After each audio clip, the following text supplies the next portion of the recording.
Hey everyone, it's Friday, April 9th. Welcome to episode 5 of my podcast, Is Breakfast Included? Now, before I get started, I want to send out a huge thank you to everyone who listened and subscribed last week. I'm doing the little thank you pray hands from my phone if you can't see me. Thank you, thank you, thank you. So tattoos. Everybody knows somebody with a tattoo. You may have a tattoo. I have a couple of tattoos. Well, today I'm sitting down with one of the finest tattoo artists in all of North Texas. That's Mark C. Merchant of Higher Truth Tattoo in Dallas, Texas. Now, Mark and I sat down a couple of weeks ago. We had a really good conversation about life, about friendship. We talked about music. And yes, we did talk about tattoos. So, let's get into it. Okay. Tell me who you are. Mark Christopher Merchant. Well, you are a tattoo artist / artist. Do those two go hand in hand? I guess they do, right? They can. So I would say the best way to think of that, there's people that enter into tattooing the craft, and they bring their background into that craft. So that is my profession, 27 years. And if I were a hot rod person or a machinist, I could bring those attributes to tattooing. So, at that point. But you don't have to be a visual artist to be a tattooer. That would be my point. Okay. It just so happens that's what I bring to the table. And how did you get into tattooing? Is this something you wanted to do? You fell into it, or? About 2001, I looked at changing my name legally. I was going to get artsy and do some cool name because I didn't have at that time family ties per se, and was trying to, find myself in different ways. So I thought, man, I'll just make my own name up. A lot of artists do, whether celebrities or musicians. And I had ideas, but I also had tax issues with the IRS. So I was like, man, crap, I can't change my name legally because I'm trying to be under the radar or whatever. You just don't run and change your name. They apparently would check you out. And so that's sort of a joke. But I kind of had some issues with the tax thing. I wasn't where I wanted to be. Wanted to change my name. And then I thought, crap, I don't want to do that. So I looked at my first name, Mark. I used to go by Chris. If you put Mark Merchant, I make marks for a living. So I came up with this. By birth, might have been chosen to be a Mark Merchant. So it's a joke, sort of, playing my own name as a Mark Merchant. So what I did, and to get the tattoo, to answer the question, was follow my heart. Everything I ever did in life was just going towards my heart or my intuition. But ironically, my name is Mark Merchant, and here I make marks for a living. So I thought it was kind of cool, kind of a catchy little way to have my own name, and it's by birth. So your birth name is Mark? Yeah, it is. Yeah, Mark Merchant. But I was always Chris Merchant. Yeah, when I met you, you were going by Chris. Right, and that's why I thought, man, I want to change my name and do my own thing. And I finally, legally, I already had a change. I just could use the first name, and it was cool that it was a tattoo. Kind of reminds me of a merchant of marks. Cool, and you've been doing this 27 years, you said? Tattooing for 27, yeah. So once you decided you wanted to be a tattoo artist, like what was that journey like? Did you apprentice? Where did you apprentice? Did you have somebody in mind that you wanted to apprentice under? The journey to being a tattoo artist followed the heart, but how did I get into the shop and make money at it was simply find the nearest person that would let me come in there. I'd like to say there was more to it, but I went into a shop that they were known for having a high turnover rate. Bring kids in and just train them up and throw them into battle. I made money and learned what not to do. So, but you could draw before you were. Man, I never stopped drawing. I still. So you were an artist before you started. They called me that. My mother, junior high school teacher. So I've always been called that, but I practice. I guess someone that has a tendency towards something, you might consider them a musician if they'd never put the guitar down, right? A guitar player in this case, but I just never stopped drawing pictures, and I still draw today. So an artist, that's to be debated. I don't think of it that way always, but I guess I have a tendency toward making art for sure. But I got into tattoo by finding a guy that was it was a real madhouse, and just dove in, went for it. Did 12 practice tattoos, and I've been professional. Means making money ever since '94. So straight in 12 practice. Chaos, yeah. It was really hectic. I don't want to put the name out there, but I love and respect the fact that someone let me give it a try, no matter their intentions and no matter what I did with it. I'll always appreciate I got a chance. And have you always tattooed here in Dallas, in the DFW area? Yeah, I would say predominantly, but I've done some traveling and I've lived in other places, so I've always tattooed wherever I went. For example, San Diego, California, a year and a half. New York City, a year and a half.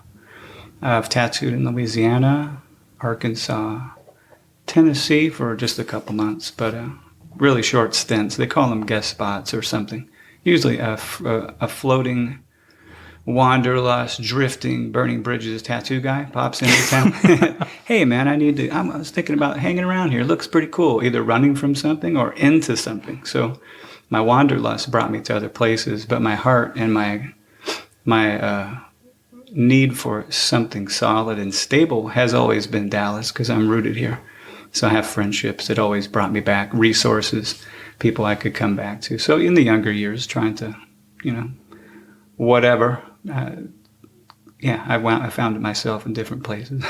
But licensed officially San Diego, licensed New York City, licensed Arkansas, and then some guest spots here and there. Cool. Yeah. And that led you to where we are now, which is Higher Truth. That's it. Here we Your are. studio, Yep. shop, whatever word you choose to describe it. Yeah. And how long has Higher Truth been around? I just signed a new set of 3 years. And so I've been here. Legally, my business entity with the federal government's probably a little more than 3 years, but in the brick and mortar for 3 years. Yeah. And what would you call your style of tattooing? Man, I would let someone else call it. I mean, honestly. Really? Yeah, I really would, because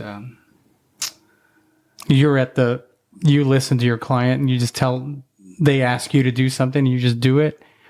Or do you have something that you bring to it and say, okay, yeah, I can do that, but this is how I'm going to do it? Yeah, that's good. See, these are good because it ain't an easy answer. And that would be the name of our podcast. It ain't an easy answer with me. So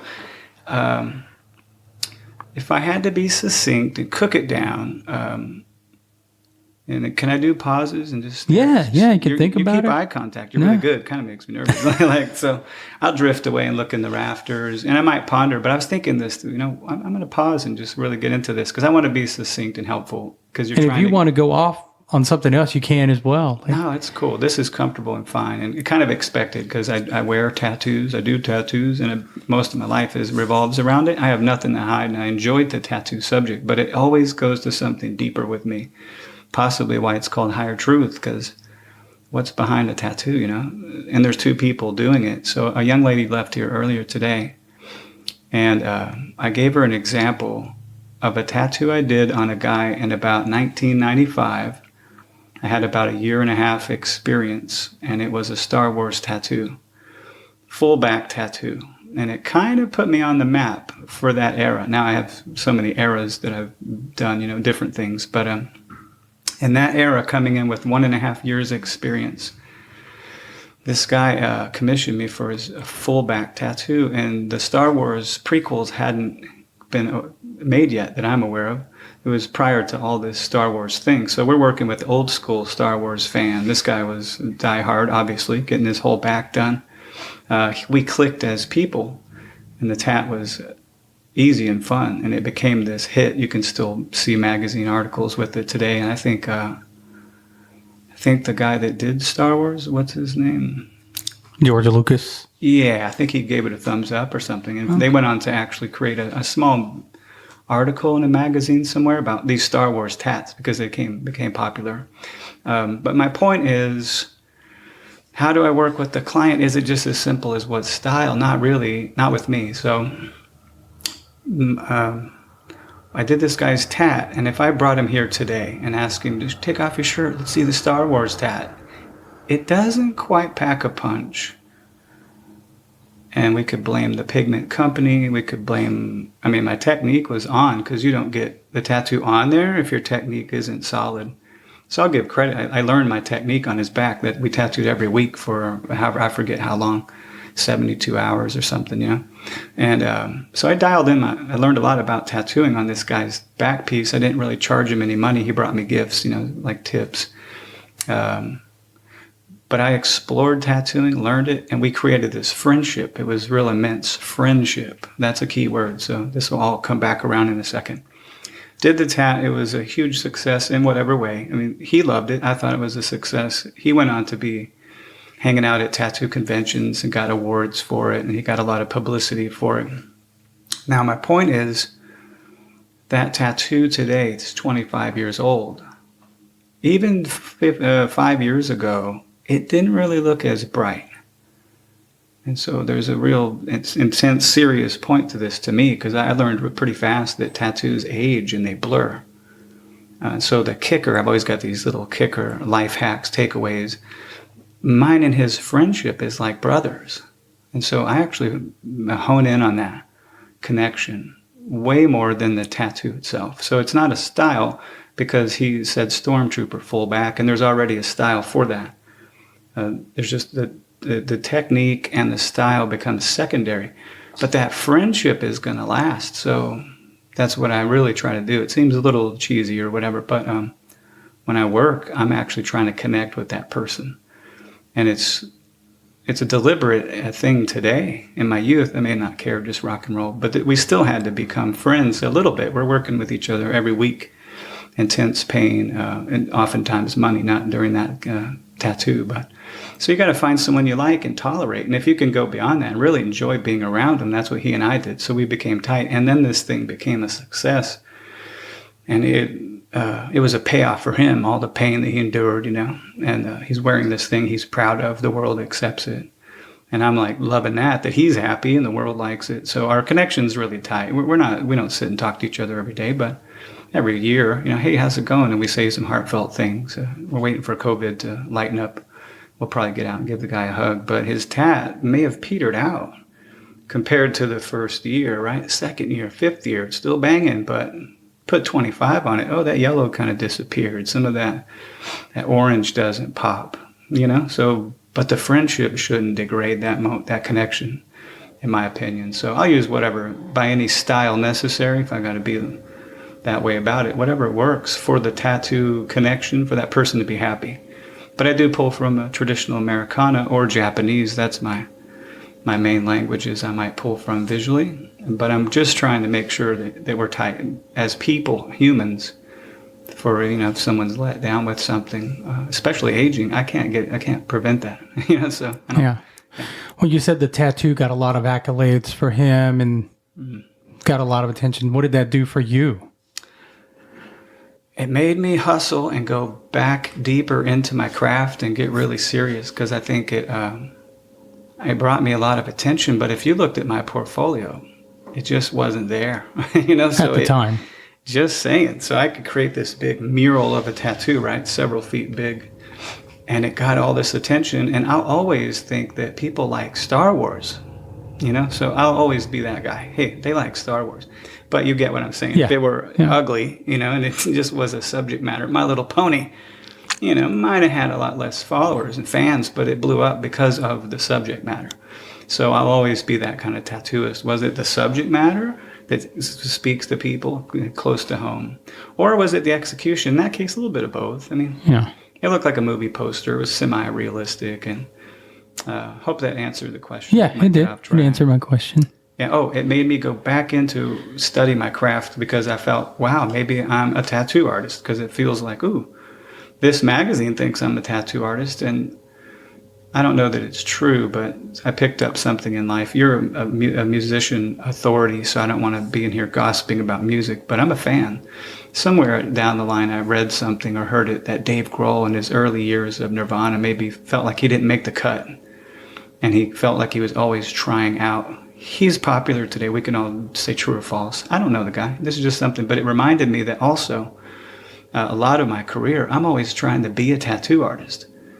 today. I'm still like, man, I'm ready to morph and try something new, not to go far from what I do, but I'm always trying to keep myself in a position of learning and being the new guy in tattooing, though I'm probably, there's tons of people after me, but so I think it made me go right into my craft and get serious about it and study the history of it and go work around people that were real tattooers, because I got some credit for being one, but I don't think I felt it. Today, I would say, sure, I do tats, whatever. Do you still operate a little bit with that mentality that you're still the new guy? Just a little bit? Every day. I mean, every minute. Like we've known each other for a few years. Yeah. As they would say, you were my first and my last. There you go. The sandwich, huh? Yeah. The tat sandwich. That was the bread. Yeah. But, do you still operate under that whole, like... Man, more than ever. So I'll give you these examples. It hopefully answers the question. Maybe the listeners, if they're out there, they could roll with me on this. But I got married. That was shocking to the world, local community at least. Some people were blown away. Oh my God. And so I'm not done because I got married. If it were Tetris, right, you clear a level or something, here's a new one, and it gets faster and more. So in my opinion, life's like throwing things at me, or I'm manifesting them, whatever. So marriage isn't the end, it's the beginning. Like, I'm back to square one. Oh, I'm a business owner. Oh, cool, that's great. I'm learning how to do business. I don't know what Dallas Appraisal District is. I just learned. It's more taxes. Cool, I like paying them. Good, because there's more coming, right? So, but I like it because I'm in the school of life and I'm just going up a grade. But I have this daily reminder thing I kind of look at, but there's never a time when lessons aren't coming. So a student, how am I going to, I might, some people teach school. And eventually you graduate, you can teach school. That's great, but you can also go to college. You can go up. So I'll always think of myself as a student. Though I might make a little advancement, there's a whole nother level to go to. Yeah, I get that. A little cheesy, a little cliche, but that's how I live. I'll never think, man, I mastered life. It ain't happening. Yeah. I'm just here to go up to the next level, which puts me back at the beginning. So I'm just watching my son grow, and I'm reminded of how much I don't know. Yeah, that'll do it to you. Yeah, I'm just saying. So, and a wife, I'm like, I might boast about how well I love communicating, how good I am, but we're at home I'm like, man, why am I not as smooth as I am with my clients? Right? They're laying there as a captive audience under the needle. I sound like one of these celebrity talk show guys. Yeah. At home, I'm like, honey, do you understand? We're intense and there's tears and trying to make one point about one thing. So I don't have anything mastered. I always try to be a student. That way I can always learn, absorb, and try it out. I get a chance to practice. In school, you get tests. So yeah. And then there's higher levels of schooling. So that's me, especially with tattooing. Does that help? It does. That helps. And so you're tattooing now. We've spoken about you've kind of started this other journey of learning to play bass. Are we okay talking about that? We can. Yeah, there's nothing that's taboo. You've recently started diving into being a musician, which you've always been a music fan, right? Yeah. It's there. How do you shape music? I think, it's built in. Are you approaching that the way you approached your tattooing career? Yeah. Tattooing is humbling.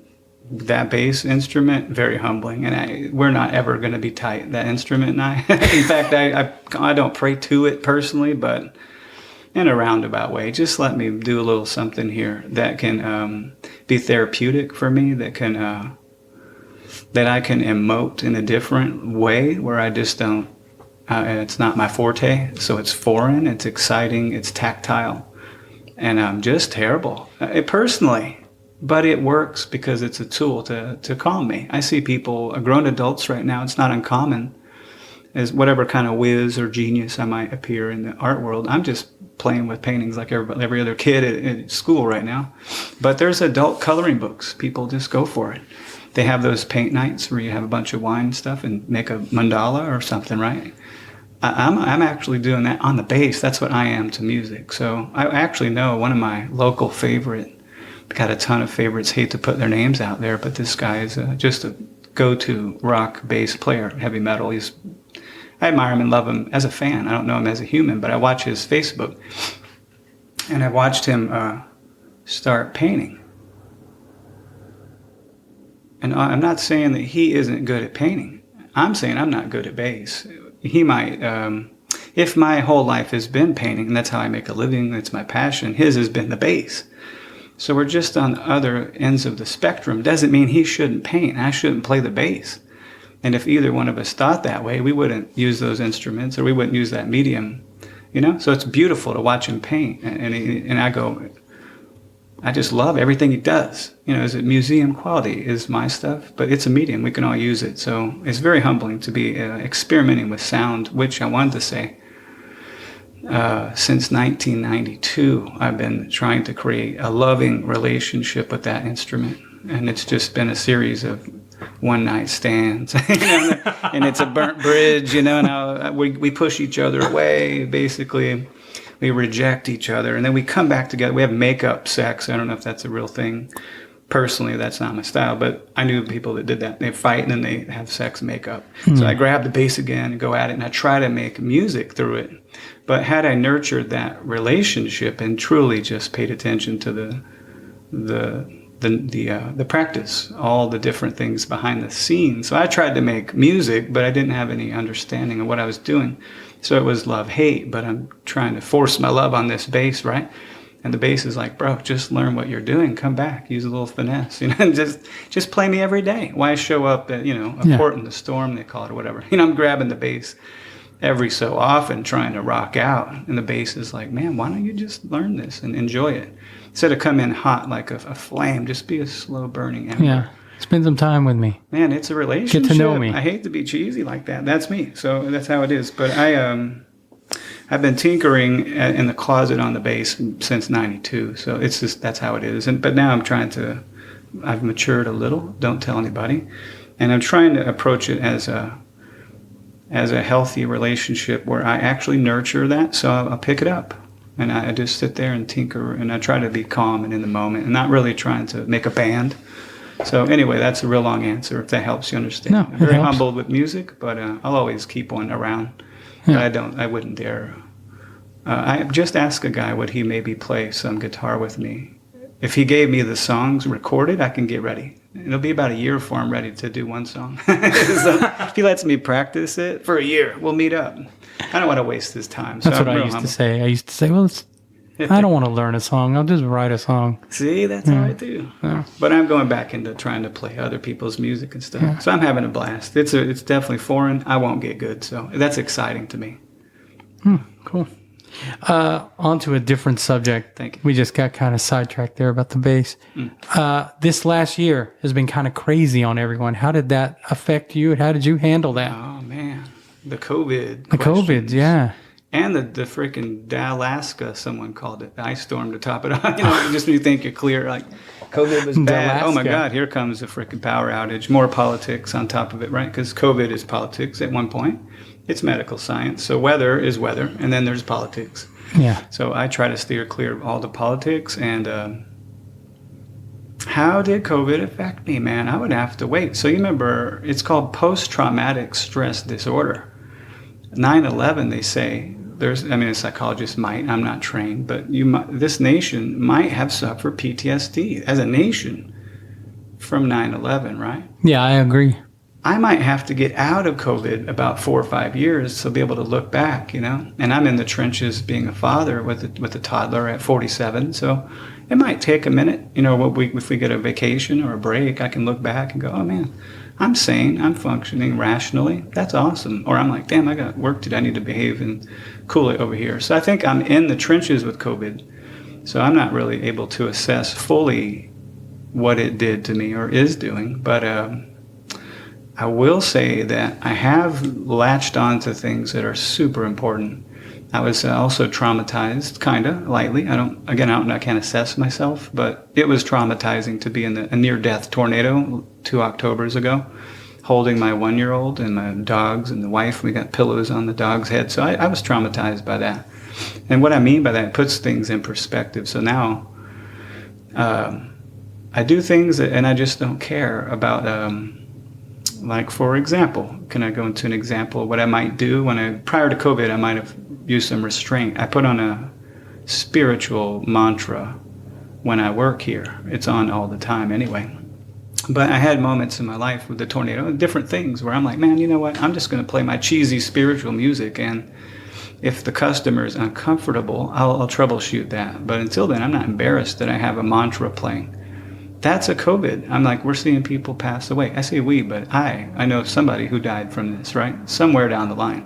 Maybe just an outskirts friendship circle, but that person's tears about their relative are real. I might not have known the relative or friend, but I'm like, wow, man, this is a real serious issue. If the statistics are there that people died, I know a few people firsthand. So if that on a big scale, this was a real thing, because there's a lot of skepticism. I talk with doctors, and that's where I get my information. And so I'm going hard and fast back into my spiritual practice, which I have spiritual practice because this is a temporary world, and nothing is more obvious about the impermanence of it than a plague, or some sort of bomb going off. So a pandemic, people die from some respiratory complications. A lot of them do. I'm going back in the spiritual life. I'm going to work with that. So I've latched onto that a bit. It could be annoying to other people. I'm definitely not pushy or preachy about it. I've already been there. But so I might play some cheesy ass mantra while you're thinking black metal. While you're going to get your you might be expecting some Pantera, or Clutch is the standard. At least in the '90s, Clutch was the standard band. For tattooing. Was it? It was. You could go to a tat convention, and each booth, you almost get 3 different versions of the songs, Yeah. You walk over here. I was unaware of that. Boom, boom, boom, boom. You go around there. It was, and Clutch, everybody's got the shirt on. So anyway, there's stereotypes that go along with tattooing. I just joke about ours, and I'm a huge fan of that band personally. But I don't play them here. I haven't listened to the band in years, but... So you might expect to get something, and I'm in here doing some deep meditation. I'm praying that the tat looks good, that we're still happy with each other when we're done, and that there's a world outside we can go back into without masks on. So I'm actually, it's a form of prayer, if you will. So I'm actually trying. It just came. I'm like, fuck it. I'm 47. Can I say cuss words? Yeah. I'm not going to try to do much. Damn, hey, whatever. As long as my kid doesn't hear it from his school, we're good. So I think we're clear. I like to use healthier words, but so I latched on to my spiritual practice. That's the quick answer. During COVID, without any care, because it could be cheesy, it could be weird, and it could make people uncomfortable. Death is uncomfortable, isn't it? And it happens. So if I remind you that you're not here forever, that's cool. I'm going to latch on to something that I've a firm, not believer, but I know it works for me to keep me calm and cool amidst the chaos that the COVID could be creating, So it is my little, my stability, I guess, confidence. So yeah, man. Ooh, I have something to add. Yeah, go ahead. I heard someone else say it, but it made sense. There were these guys that were glorified as CrossFit guys, and they're huge, right? I mean, physically huge. But what they've done with that particular sport or arena, they became these entrepreneurs. They branched out. They got a lot of attention, but they did other stuff. And so I think I listened to one of them give an interview one time or a podcast, and he was like, yeah, I'm not really defined by CrossFit. And I don't have as many great words as some people. So I was like, oh, that's cool. Because I've always felt a disconnect as a tattoo artist because I love life. And it ain't just tattooing. In fact, let's say that art reflects life. You've heard the little cliche. Yeah. Tattooing is actually reflecting art, in my opinion. So life is the real deal. And I feel like I'm a human. I got a lot on my plate and things I'm excited about. And of course, art, I'll do that. And then tattoo helps other people. It's a service. I get to do work that matters, things like that. But I think that's a healthy, mature way. I've never rejected the tattoo thing or denied it. And it's worked to my advantage many times to say, yeah, I'm a tattoo artist. I ain't embarrassed, but sometimes I'm like, man, I'm an artist, illustrator as well. So it's where the money comes from, I guess, professionally speaking. I've made some progress as an artist illustrator. Could I just stop tattooing? Yeah, because I would put all my energy into illustration. But I haven't had to choose either one. So luckily I could just do both. But I'd like either one. I would like to say I'm not defined by a lot of titles, if I can help it. I think there's a lot going on in life, and I wouldn't peg you as just that one thing. I think limited to that thing. I could think of you as just this. But I think it's healthy to say I'm not. I think that's what he said. If that makes sense to you, I'm not. I would like to say I'm not defined only as a tattoo guy. Yeah, what I was going to ask you next. Like you've got this other. I wouldn't call it a side thing with you do commissioned artwork. You do your own artwork. Yeah.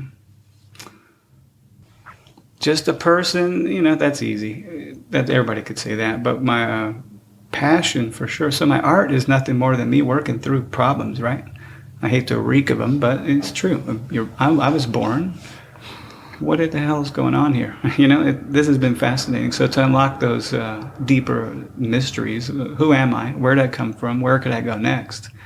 And all my different shortcomings, brainstorms, the doodle, which I helped you with the doodle. I just doodle. It's like writing in a diary. People in the old days, you would write a diary. Today it's a blog or whatever the case. But I just doodle. I don't really sit and think too much about it. I just go for it. So I'm actually just here. I'm observing Earth and getting all these different perspectives from other people, regurgitating what I think I know, making up some stuff along the way. So art is just a meditative thing for me, if you will. It's a chance to... I was thinking of it earlier. I've never smoked a cigarette, never had a coffee. But I'm guessing people, when you tinker with an instrument, there's an energy, right? What am I going to do this? Great. And my son, he's got energy. We try to direct him towards something that's constructive. Otherwise, he could maybe lean toward things that aren't in his best interest, or his friends at school. Throw the ball, not the stick, at your friend. Here's a ball. And he's like, cool. He gets the same thing out of throwing the ball. So me too. With art, I'm just trying to find something healthy as an outlet to a little cliche. Again, I'm not above a cliche, but it keeps me grounded. It's therapy. It's meditative. And then when it's time to make money from it, it's about that person. So I'm just pulling from these techniques or little things I've developed, But I'm helping them. So commercial art's a whole separate thing. But my own personal art, it's just working through issues, cause and effect, and the deeper things, Does that give an answer to that a little bit? A little bit of light? Yeah, it does. So yeah, professionally, within opening this particular Higher Truth tattoo, it's got a gallery in the front. Had an art show here. But it's actually set up for, so I could pursue when I'm not tattooing, because I'm not going for volume, I'm going for quality over quantity. Rather tattoo 2 people a day that mean a lot to me, the connection. I can do my best work, and then when I'm not tattooing, there's the easel, there's the paint. And just turn around and go back to other projects. Someone has asked for a album cover recently, a local guy who I just love as well. So it becomes a friendship thing, but then it's, if they have a budget, let me know. When I'm not tattooing, I go straight into everything else. And being a husband, business owner, father, etc., there's never a time where I'm not doing something. So that's just that. That answered my question. I hope so. Is there anyone in your life, the tattoo world, the art world, the spiritual side of you, that you just looked up to? That you, when things aren't going as planned, you kind of remember what they said, or you think about something they did or they told you, and you kind of take from that? Is there someone or something behind the scenes that helps? Am I saying that right? Your question? That motivates or something, inspires? Yeah. In your past, present?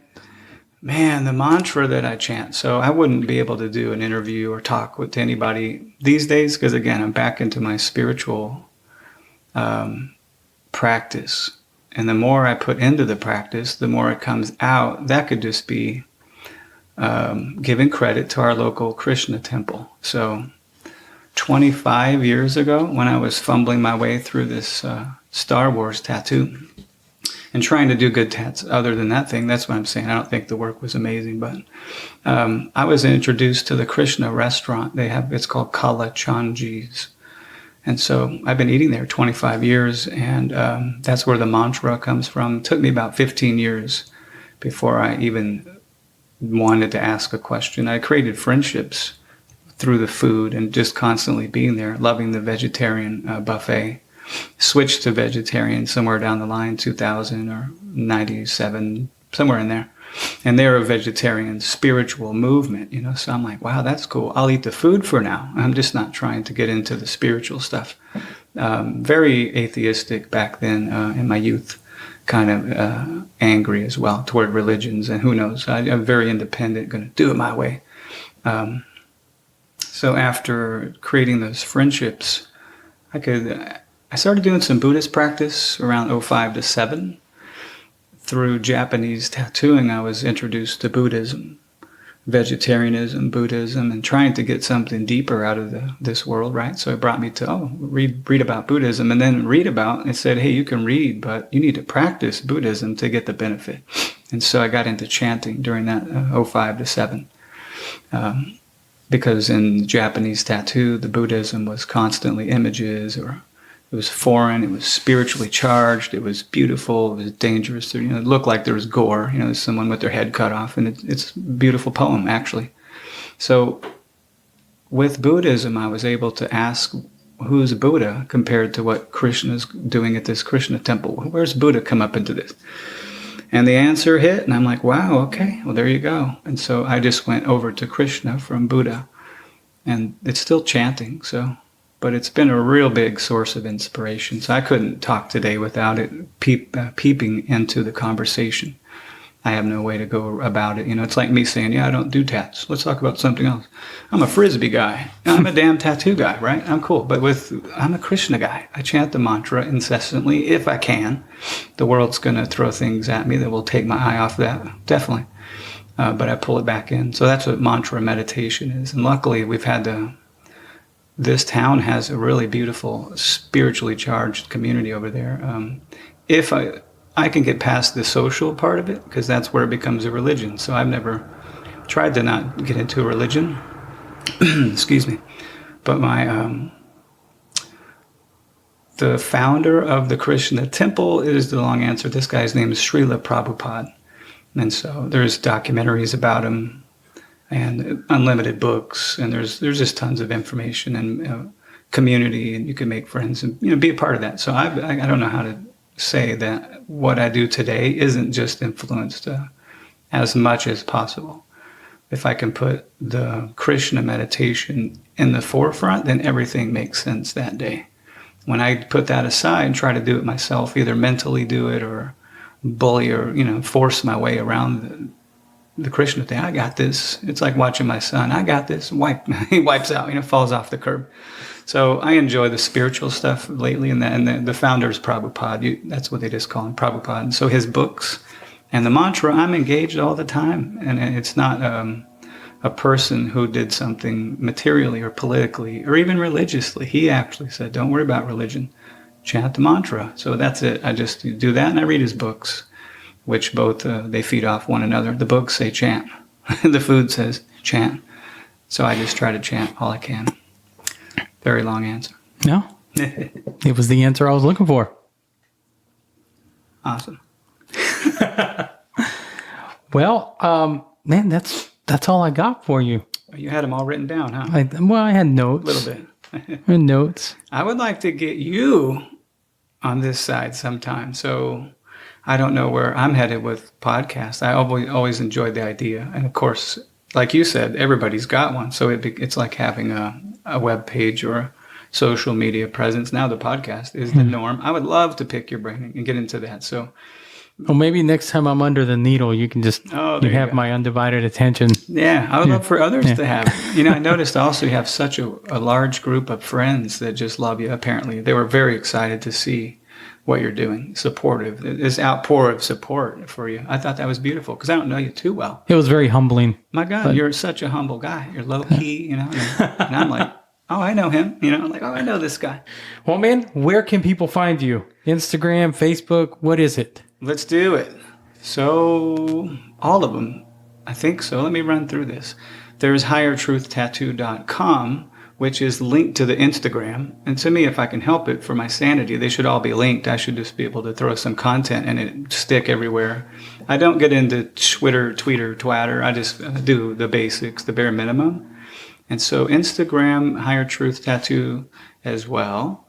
But I haven't even launched it, so I'm talking about it. But I'm with my lady behind the scenes who, not my wife, but my marketing kind of lady.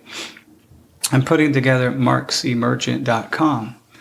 And I'm just using my name. I used to think it was a bit egotistical, but it's really helpful because I could come up with a crazy art name for something and no one know what I'm selling. Not even know why I'm doing it, right? But it's a portfolio of my everything not tattoo that involves visual art. So it's just my name, markcmerchant.com. And I put the C in there to tip people off that, like you, that know me as Chris.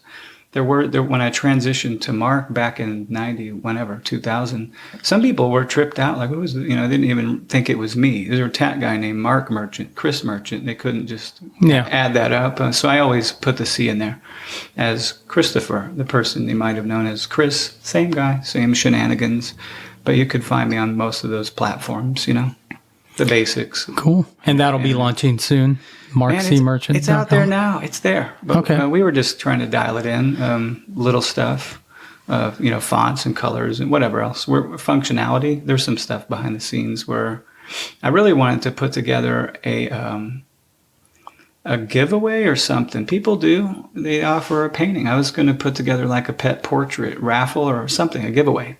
And I still will. Maybe this will get me excited if this makes it off the cutting room floor and you do decide to publish this, put it out to the public. Now I got to kind of follow through. But I was going to make a painting for someone. If all they had to do, of course, go out there and kick a shout out and like the page, comment or whatever. Yeah. Do that kind of thing and really just enjoy painting someone's pet and give them the painting that has a certain dollar value, Yeah. And that would be the official launch where I want people to go support it and maybe give a review on Google if they've ever got art for me, things like that. So I'm really waiting to hype it up, but it's officially clickable or tappable, whatever you do. I guess you can get to it today. It's markcmerchant.com, highertruthtattoo.com. All right, man. Thank you so much. Thank you. Yes. That was Mark C. Merchant of Higher Truth Tattoo.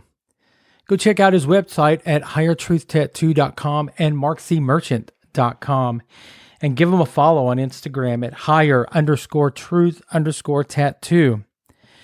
Thank you guys for listening this week and have a great weekend. See you next week.